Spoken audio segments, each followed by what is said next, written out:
Hey guys, today's ride is a flat on Quinn. He's an off the track.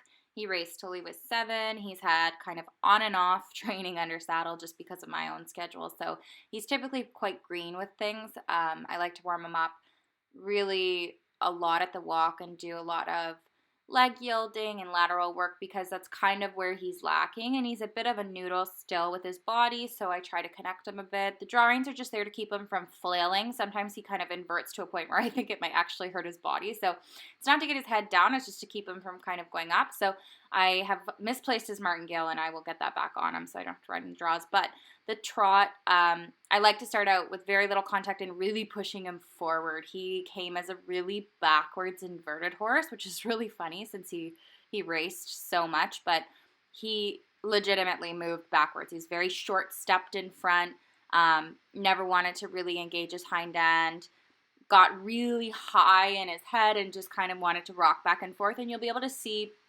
moments of that, I think, in the canter still because he's working on it. But I was really happy with this trot as it comes along. He gets more open in his shoulder, and he's actually a really cute mover when he moves correctly.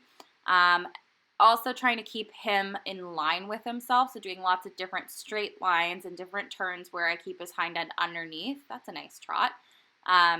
Just because he tends to be really wiggly and not want to sit underneath of himself. So entirely, our rides have always been focused on trying to get him to come over his back rather than inverting. You can see the canter is still quite short and quiet. He's got a nice rocking horse canter, but he needs a lot of support to just hold himself like that.